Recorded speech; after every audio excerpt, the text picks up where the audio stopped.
Ever wanted to drop a hero into your game who can wrestle lions, strangle serpents in his crib, clean divine stables and still manage to ruin his own life with bad decisions? Meet Heracles, demigod, monster slayer and the original strongman with a serious anger management problem.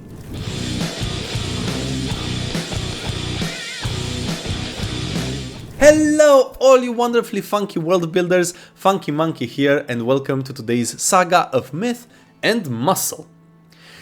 This story comes with a side of divine madness, messy family drama and a love potion that goes very wrong.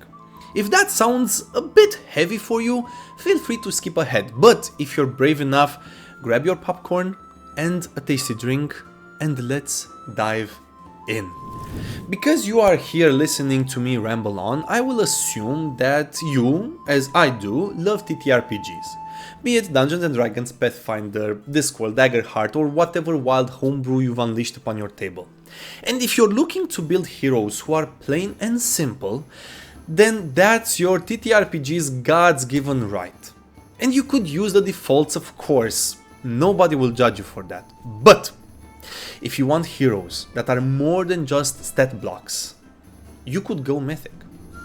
And for that, we once again turn to the ancient Greeks for inspiration, the epic gossip enthusiasts who wrote more divine drama than your party's bard could ever improvise, even on a natural 20. Today's tale, Heracles, the half-mortal, half-divine wrecking ball who wrestled monsters, took on impossible quests, and accidentally redefined the phrase hero's journey. Hold on to your socks and let's get on with it. Just to be clear, at the beginning of this story I will call Heracles by the name given to him at birth, and as the story progresses I will clearly mark the moment he receives the name we all know and love, that of Heracles. And I will also explain why he was given a new name. Cool? Cool. Let's start by talking about his divine origins and childhood. Like many Greek heroes, Alcides, aka Heracles, started life in the middle of divine drama. He was the son of Zeus and Alcmene, a mortal princess of Mycenae. Zeus, ever the overachieving adulterer, disguised himself as Alcmene's husband, Amphitryon, to father the child. Hera, queen of the gods and long-suffering wife, was not amused by this. She tricked Zeus into swearing that the next child, born in the line of Perseus, would rule Mycenae. Then she made sure Alcides' weaker cousin, Eurystheus, was born early. Result: baby Alcides lost his throne before he was even born, and would one day serve Eurystheus instead of ruling himself. A classic Hera move. At birth, he was called Alcides to honor his grandfather, who was immensely strong, and as a promise he would achieve greatness. But Hera came for him right away, right while he was in the crib, trying to smother all of this divine fate. She sent 2 serpents to Alcides' crib, only to find baby Alcides giggling as he strangled them with his tiny fists. Not exactly subtle, but it made the point. This child was destined for legendary strength and courage, and not even Hera could stand in his way. As he grew, Alcides was trained by Greece's finest in a multitude of domains. He learned charioteering from Amphitryon, swordsmanship from Castor, archery from Eurytus, and wisdom from the centaur Chiron. Yet, even with that divine resume and those immensely popular and great teachers by his side, his temper was always a problem. When his music teacher Linus scolded him, Heracles lashed out and killed his teacher with his own lyre. Tried for murder, he argued self-defense and walked free.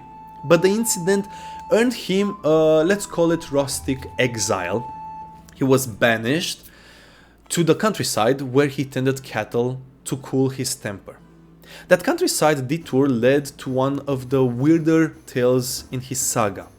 While hunting a lion for King Thespius, Alcides stayed with him for 50 days. Each night, the king secretly sent a different daughter to Alcides' bed, hoping for a brood of heroes. Alcides, apparently thinking it was the same woman every night, fathered 50 sons, one with each daughter. Subtle? No, but it cemented his reputation for stamina. But let's talk about the king. Let's talk about Thespius, who also had 50 daughters. So, let's be honest, Hercules was not the only one to be very good with stamina. His main stat was definitely constitution.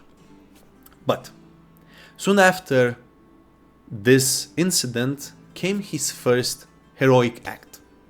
Thebes, his birthplace, was groaning under tribute paid to King Erginus of the Minians. And when heralds came to collect, Alcides cut off their noses and ears as his reply.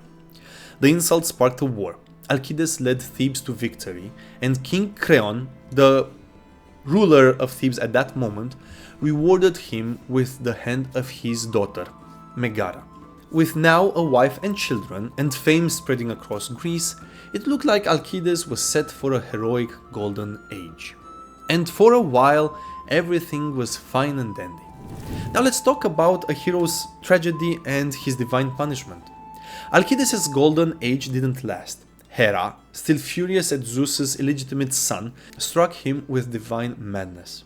In his frenzy, Alcides mistook his wife Megara and their children for enemies, and killed them with his own hands. Euripides paints this horror vividly in his tragedy Heracles, where the goddess madness drives him to slaughter his family right after another heroic deed. Its cruel irony, even at the height of his glory, he couldn't escape Hera's wrath. When the madness lifted and Alcides realized what he had done, grief and guilt crushed him. He sought purification for the crime of bloodshed. Though cleansed ritually, he still needed atonement, and turned to the Oracle of Delphi for guidance. The Oracle of Delphi was one of the most important religious places in ancient times for both Greeks and Romans. The oracle decreed that he must serve his cousin, King Eurystheus of Mycenae, the same weakling who had stolen Heracles' birthright thanks to Hera's scheming. As penance, he would perform any task Eurystheus demanded.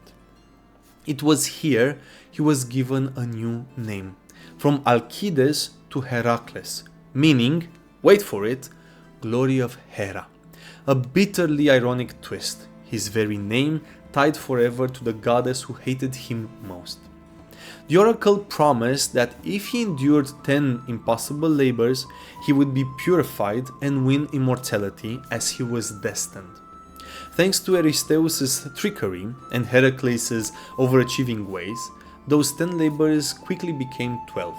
Each was designated to kill him, or at least break his spirit. Instead, all 12 forged his legend.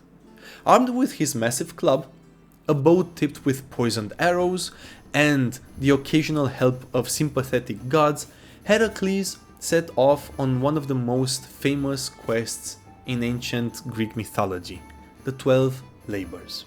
Now let's talk about the 12 labors and the trials that a demigod was subjected to. Eurystheus, very smug, before beginning to hide in wine bronze jars. Sorry, what? You in the back with your hand up? Yeah, put your hand down. I'll explain, just give me a second. Cool. So, before he resorted to hiding in jars, Eurystheus thought he could break Heracles with a list of impossible chores. Instead, he handed the hero a resume that would echo through myth forever. First on the list, the Nemean lion. Heracles' first challenge was a beast no weapon could pierce. So he dropped the bow, wrestled the lion in its cave, and strangled it barehanded. He skinned the lion with his own nails and wore the hide as armor. Jaws for a helmet, the iconic Heracles look. Eurystheus nearly fainted when he saw it and refused to let Heracles back inside the city, forcing him to show his trophy outside the gates.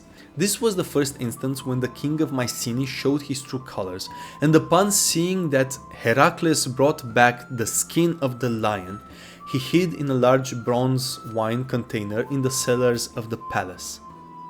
Did that answer your question? Okay, cool. The Hydra. A serpent with many heads. Cut one, two more grew back.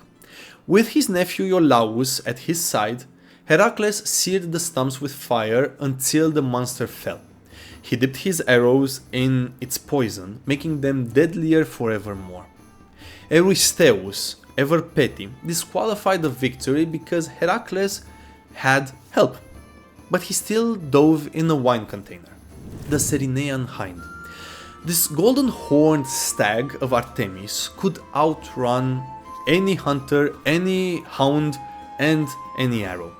Heracles chased it for a full year before finally managing to clip it with a very careful shot. When Artemis herself appeared, furious, he promised to return the creature unharmed once he received acknowledgement that his labor was done. She relented, and the hero kept his word. This was one of the few moments when it is unclear if the king dove in a wine jar again. The Erymanthian boar. Heracles hunted the beast into deep snow, slew it, slung it over his shoulder, and carried it back to Mycenae on a very long journey. Eurystheus, terrified, dove headfirst into his jar and had to suffer in there for a while as Heracles placed the head of the beast on the lid of the jar. This particular labor was marred by tragedy though. On the way to Mycenae, Heracles accidentally wounded his friend Chiron while fighting other centaurs with a hydra-poisoned arrow. This led to the mighty immortal centaur Chiron to be in eternal agony. This, in turn, prompted Chiron to offer his immortality in exchange for Prometheus's freedom. The world lost a wise guardian, whilst Heracles lost his mentor and friend. The Augean stables. Thousands of cattle, decades of filth, and Heracles was supposed to clean every nook and cranny of the stables. Instead of mucking them out, Heracles diverted 2 rivers to do the job in one day. Smart, efficient, disgusting.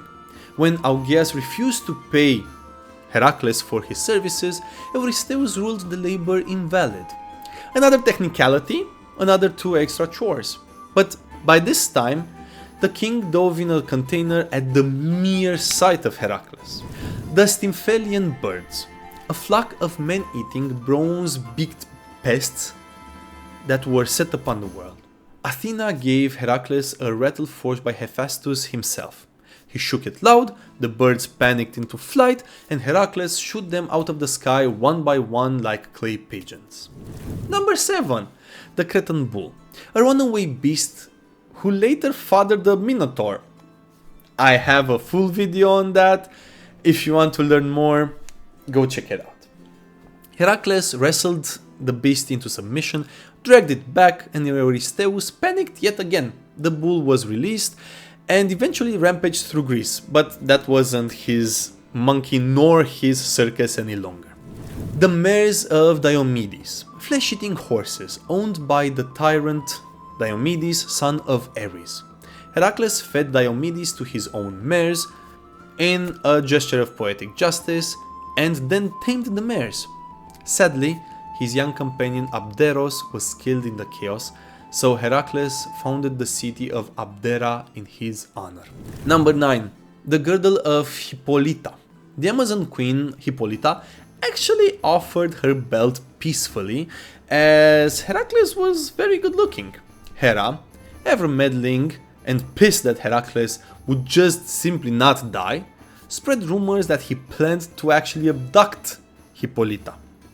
A bloody battle followed, and Heracles killed Hippolyta and took the girdle by force, turning a diplomatic win into tragedy. 10. The Kettle of Geryon. At the edge of the world, Heracles fought Geryon, a 3-bodied giant, and his 2-headed guard dog. Heracles was ordered by Eurystheus to steal the red kettle the giant had and bring them back to Mycenae. Along the way, He even shot an arrow at the sun, and Helios, impressed by his gesture and his strength, loaned him a golden boat to cross the ocean faster. After the victory, Heracles herded the cattle back, marking his passage by carving the pillars of Heracles at Gibraltar. Number 11. The Apple of the Hesperides. Golden fruit guarded by a 100-headed dragon. Heracles outwitted Atlas himself, offering to hold up the sky while Atlas fetched the apples. When Atlas tried to dump the job on him permanently, Heracles tricked the Titan back into his burden and walked off with the prize. Brains and brawn, a rare combo. Number 12. Cerberus. The final test. Descend into Hades and bring back the 3-headed guard dog of the dead, the mission said. Heracles accepted. Hades allowed it, on one condition: no weapons. So, Heracles, wrapped in his lion skin, wrestled Cerberus into submission and dragged the snarling beast into the light of day. Eurystheus nearly passed out when he saw it, begging Heracles to take it back. That he did, job done. In the end, what began as 10 impossible tasks became 12 legendary feats, each one making Heracles greater instead of breaking him. The labors took 12 years, spanned the edges of the world, and left him not just purified of guilt, but immortalized as the greatest hero of the ancient world. Beyond the labors, we have side quests and wild feats. So, Heracles wasn't just a one-hit wonder of the 12 labors. His mythic career is basically a never-ending campaign of side quests, ranging from monster smackdowns to full-blown jailbreaks. Here are some highlights that deserve their own bard song, and probably I should have included in this video, but it would have taken a few hours to go through every single side quest Heracles actually completed. So, let's talk about wrestling Anteus. In Libya, Heracles met Anteus, a giant wrestler who drew strength from the earth itself. Slam him down, he got stronger. So Heracles flipped the script. He lifted him off the ground, held him aloft, and crushed the life out of him midair. Brains plus bronze, classic Heracles. And this, let's be honest, can be very easily integrated in your world building. Either have a hero who draws his power from the earth, or a villain who does that, and have your party find solutions of defeating him. I think I'm gonna use this individual in my world, just don't tell my players, okay? Freeing Prometheus. On his travels, Heracles came across the chained titan Prometheus. Liver on repeat menu for Zeus's eagle, as we all know. By the way, I have a video on Prometheus if you wanna check it out. Heracles shot the bird out of the sky, broke the chains, and gave humanity's best friend his freedom. Zeus allowed it, but not because Heracles came for Prometheus, but because Chiron offered his own immortality because he could not stand the pain any longer. Another one was saving Alcestis. In Thessaly, Heracles visited King Admetus, who had just lost his wife Alcestis. Feeling guilty after realizing he'd been drinking and partying in a mourning house, Heracles decided to fix it. He marched to her tomb, wrestled death itself, yes, Thanatos, and dragged Alcestis back to life. I think this is the moment when you can cue stunned applause from NPCs. I mean, that's the kind of story your party could be spreading about themselves, or somebody could be spreading about the party of players at your table, or of course it could be just the rumor going about another villain or mighty NPC that could carry your story on. Now for the last honorary mention, ending Busiris' sacrifices. In Egypt, King Busiris liked to sacrifice foreigners to solve all of his problems. Then he tried this on Heracles. Bad idea, let's just say. Heracles broke the chains, killed Busiris and his priests, and ended the bloody custom on the spot. Again, this could easily be integrated in your story as a side quest. And these side quests are just scratching the surface. I think I need to make a second video about Heracles, just focusing on his side quests, because some of them should be on the list of labors. He wasn't set on those quests. Those are quests that he took by himself. So, he did a lot of stuff, such as joining the Argonauts. He fought in the Gigantomachy or the Giant Wars. He sacked Troy a full generation before the Trojan War because Laomedon stiffed him on a reward, and even managed to wound Hera and Hades with his arrows. This guy was everywhere, everybody talked about him, from mortals to gods. Everybody wanted to be him, wanted to get rid of him. Heracles wasn't just a hero of 12 labors. He was a walking expansion pack of Greek mythology. Think about it. He toppled tyrants. He ended the existence of world-threatening beasts and monsters. He went to Hades. He wrestled Cerberus. He killed the Hydra. When he arrived on the scene, everything changed. And all of that brings us to one of the strangest chapters of his saga. When the mighty Lion Slayer himself ended up in a very bad place because of love.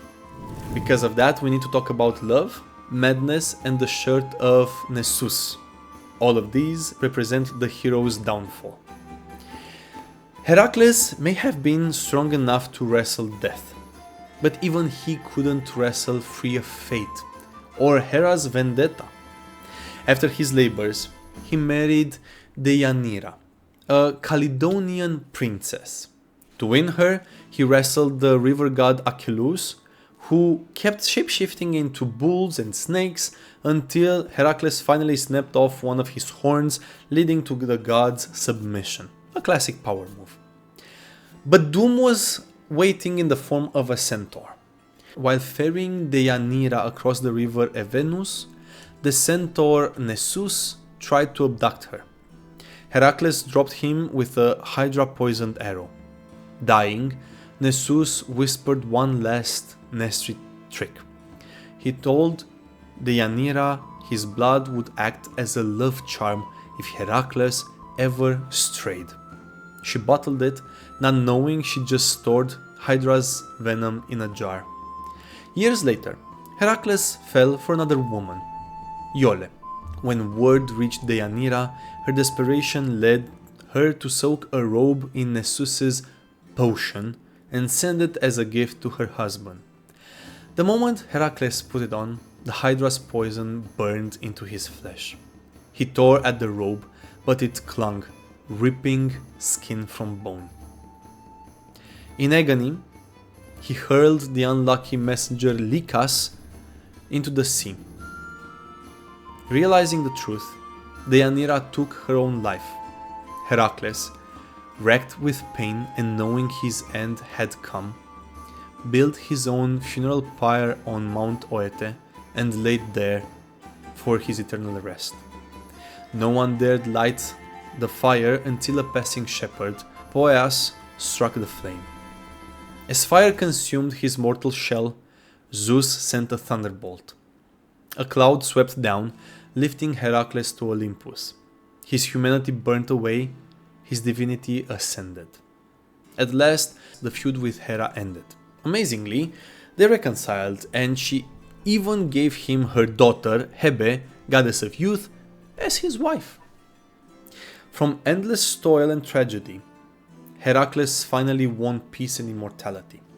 A hero of two worlds, mortal and divine. He was claimed by both. With that, let's talk about the legacy of a heroic archetype.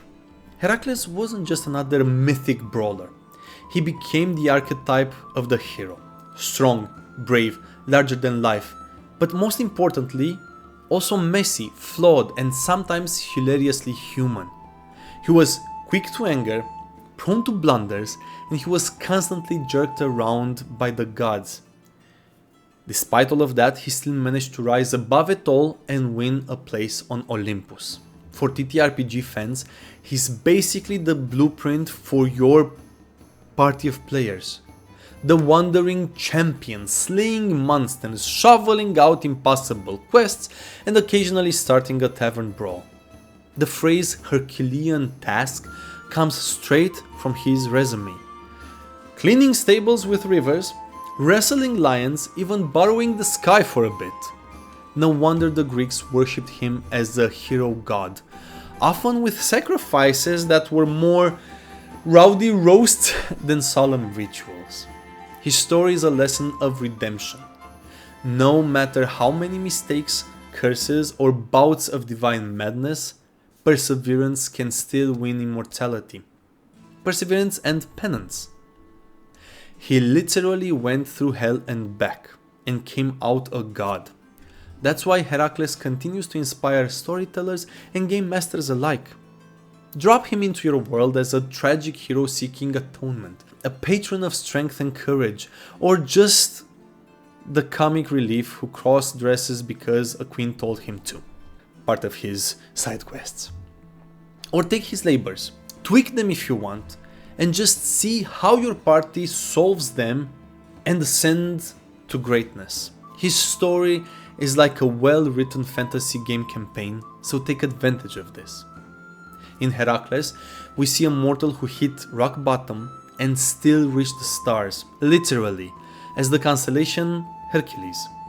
His saga proves that even flawed heroes can achieve eternal glory as long as they never stop fighting. As world builders, his story is a goldmine, a never-ending source of inspiration.